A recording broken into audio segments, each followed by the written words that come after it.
Welcome back. It's one of the most spectacular mountain kingdoms on Earth. Lesotho in southern Africa is a country of about 2 million people, most of whom live in remote mountain villages. It was one of these villages that recently provided the backdrop to one of the world's most unusual and entertaining horse races. Joanna Gazarowska reports on the Lesotho Independence Day race.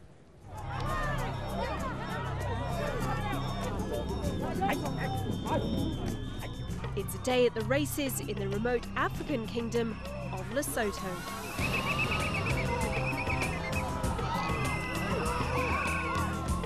I think wherever there have been horses in the world, there must have been racing. From the Grand National to the Kentucky Derby, great races of the world attract more than just jockeys, punters and breeders. They're a high point on the social calendar.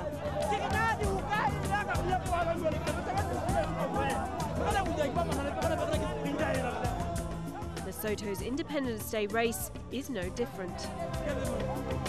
Out in the mountains, races happen all over the mountains, where villages are racing their horses against each other. Lesotho is known as Southern Africa's kingdom in the sky.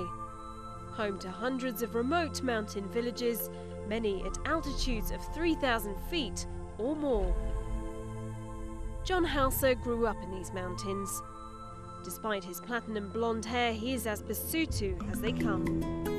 Basotho of English descent is the way I put it. We have 4 generations of my family going back to when the English first got here in the 1800s.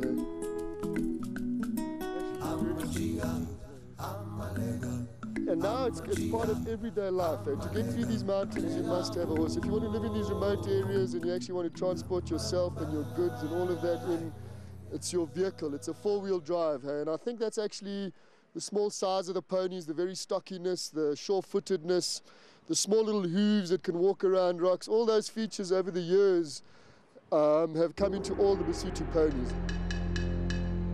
An ancient mix of Arabs and cold-blooded horses from the steppes of Asia, the Basotho ponies are bred for endurance, stamina and speed.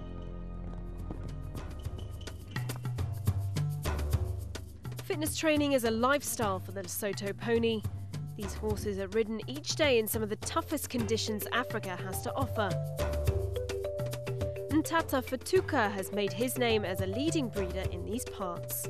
I know his horses are really good at the moment. He's been working hard, and I have some undercover reports that have come to me that his horses are really sharp. The young one, I have just started it. It is going to be the first race, which is going to. The older one started last year.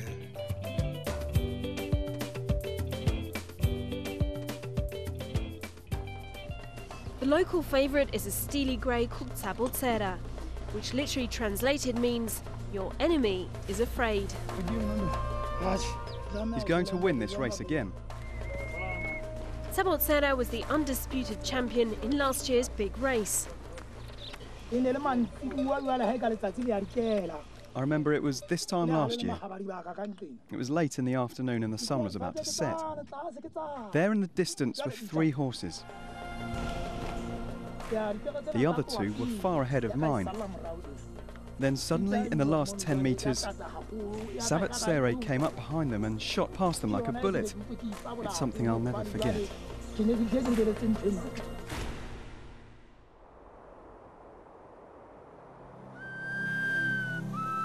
Independence Day dawns cold and cloudy.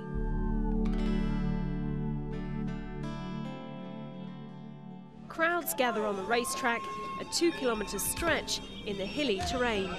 It's a slightly uphill track. It does have a couple of dips like this, which makes it exciting for the jockeys because you can fall off for when you're really going through these dips. It's an uphill race, so your horse must be fit to win it. I'll get out there and I'll have a look around, and there'll be some mates that I whipped or beat in a few races beforehand who've come for me, and they might have their horses in much better condition than I have. And you're going to look around and you're going to pick a horse that you think you can beat. Sabotsera, the local favourite, arrives with his entourage and a big bet. This one's got the cow, which is a little calf there, and that is going to be the bet.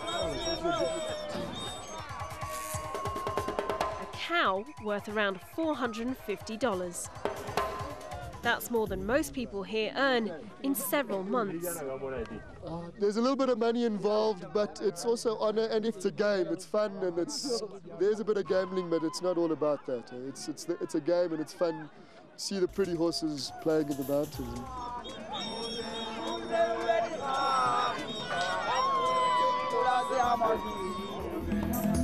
In the far distance, an unknown danger appears over the hills. A newcomer has arrived to challenge the local champions. They call him Black Mamba. Black Mamba. Black Mamba. Black Mamba. Named after a venomous snake, Black Mamba and his supporters have travelled for 3 days from an outlying village to race Sabotsera. What's going to win? Black one. Black one? Yeah. Black Mamba. Good, yeah, Black Mamba's going to win the your favorite? Yeah. The strangers from out of town would rather win cash than a cow. But in the spirit of good sportsmanship, they agree to match the wager. With challenge accepted, the horses and riders prepare for the big race. Song, prayer, and sometimes even a little African magic known as muti is invoked to give the horses a head start. The side that is a little bit confusing, that is nobody quite understands, is the slightly mystical side where I saw the one fellow, he's got a little bottle with water in it, and before it races he goes and puts a drop of water on each hoof, you know? And then it runs really fast. There's things like that. I wonder what's in that water and where he got it from. And hey, sometimes his horse really wins and it does run faster than the others, and then you think, well, maybe it does work. Black Mamba and Sabotsera will run the longest race of this Independence Day meet, a distance of about 1,800 metres. Once they start going down the racetrack, the ponies start getting excited. They know they're going to race, and the jockeys are keeping them, you know, just relaxed as possibly can, but they do know that they're all bouncing around there. The flagman gives the signal, and the great race is underway. But to the local shock, the home favourite veers off the track, giving Black Mamba a clean start and a clear ride home. Black Mamba crosses the finish line first and is declared the winner. There's going to be a big objection. There's going to be a massive objection or something. The race of the day is dampened by the rain and a false start, but the rules are clear. Oh, they're going to be a huge fight.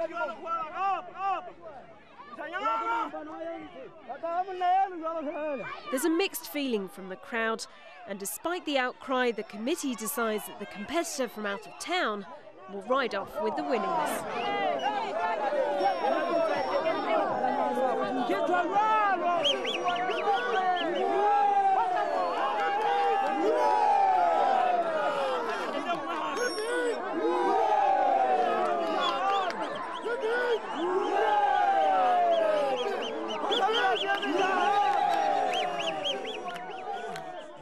The home fans were lifted by the remaining races. Tata Fatuka gave John a run for his money. His horse, Smart Centre, beat John's Blixen Hood by less than half a head, finally breaking John's lucky winning streak. Now, you were talking about that medicine and all of that sort of thing. Last year I beat Petoka in about 3 races where the races all started and for some reason Petoka's horse didn't finish. First his jockey fell off and then it ran around in a circle and lost the track.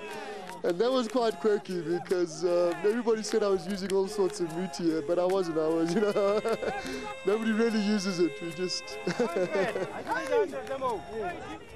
The crowds begin to disperse when suddenly the flag goes down on an unexpected race.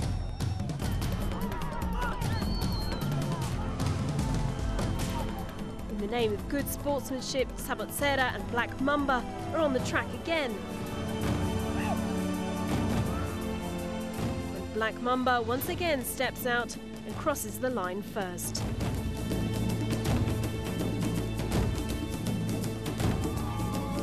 To claim the title of undisputed champion, of the Lesotho Independence Day race. Joanna Gajrowska, Al Jazeera. Now, don't forget to check out our website, aljazeera.net/English, where you can find all the latest sports news, watch any of our Sports World stories again, and let us know what you think of our show. But that's it for this edition of Sports World. I'm Farah Ismail, and you're watching Al Jazeera.